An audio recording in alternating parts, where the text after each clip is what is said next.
Hey, Lise Pickett here with the Urban Harvest, and today I am going to show you how to grow mushrooms on logs.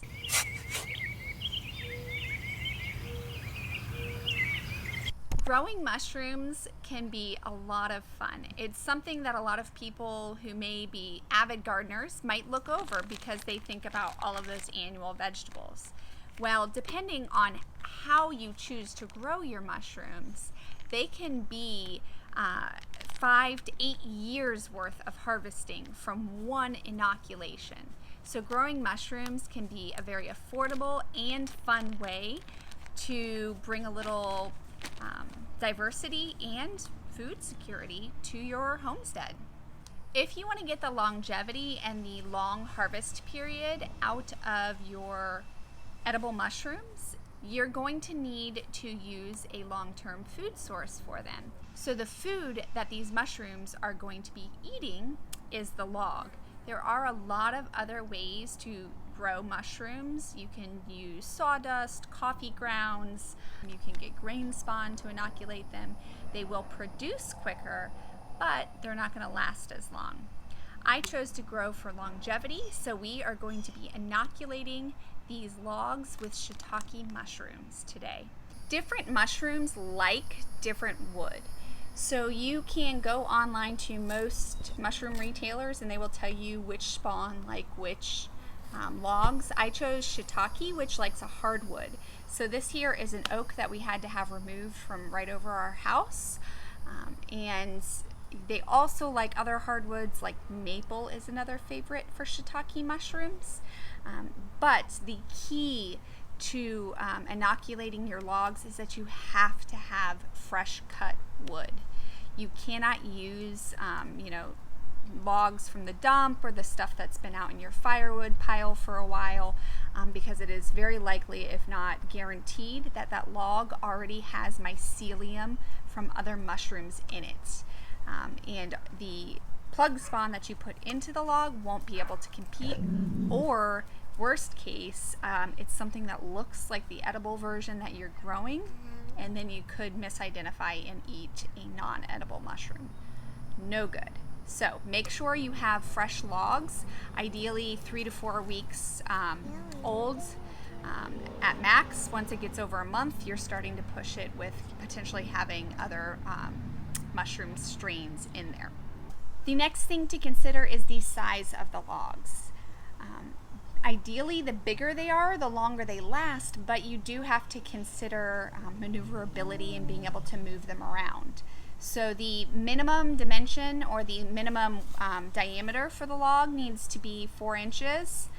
It can go up to 8 inches as well.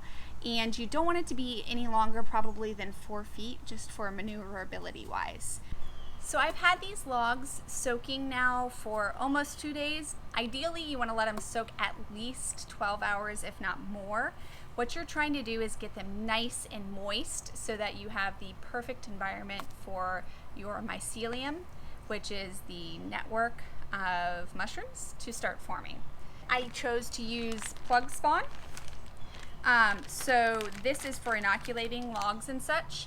And basically what you do is you drill a hole about 1 inch or so down into the wood, and you put in one of these little plugs. You hammer it in and you cover it with some wax. So your spawn holes should be drilled about 6 inches apart, and your rows should be about 2 inches apart from each other. So 6 inches and 2 inches, and that just makes sure, bless you, that the entire log is completely covered in the good spawn that you want to take over this log. For the plug spawn that I purchased to inoculate these mushroom logs, it does call for a 5/16 drill bit. So what we're going to do now is drill our holes. You're going to go about 1 inch in, which is just deep enough for the plug to go into the log and be covered, but not extra. After you drill your holes, you are going to be putting your plug spawn into the log. So you can use grain spawn. I find these much easier. They're a little bit more expensive, but well worth the cost. These plug spawn are basically like little wooden dowels that have been inoculated with the shiitake mushroom. So you're going to place each one into the hole and tap, tap, tap. It goes straight into the log. It should be flush with the log or very nearly flush. There should not be much sticking out, if any, at all. If anything, it should be a little bit sunken in. Now we are on to wax. There's a few different kinds of wax. I use plug wax. You don't have to melt it. It's, again, a little bit more expensive. I think it's worth the convenience. You can also get pure beeswax from a local beekeeper, or you can even purchase the melting wax off most of the mushroom websites. But you do have to melt it down, and then you'll have to brush it on. Usually the pot that you use to melt the wax doesn't really come clean. This, all you do, no melting needed, is dip your finger in and smear it on. You're going to want to make sure that you're covering the entire plug and drill hole.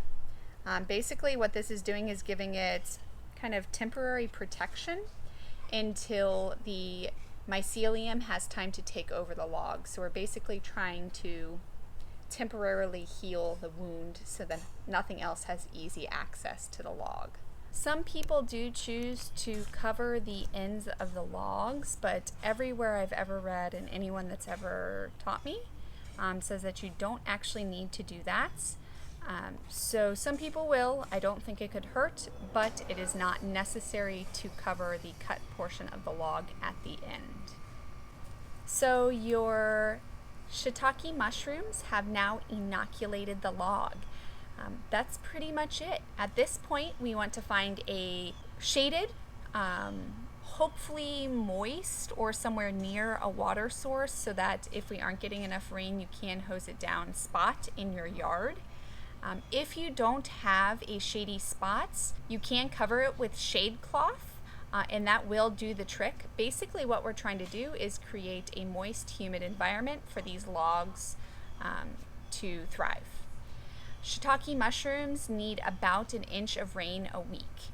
If you're not getting an inch of rain a week where you're at, you will need to spray the logs. And ideally, hopefully, it won't be 1 inch all at once. The more frequent, the better. So do keep them in the shade, keep them moist, and you will have shiitake mushrooms in 6 to 9 months, depending on when you inoculated your logs and the temperatures. Definitely a really fun project to incorporate into your homestead or edible garden. If you found this video interesting or want to learn more about some longer term perennial type food crops that you can incorporate into your system, make sure to leave me a comment below and I'll try my best to get a video out on that.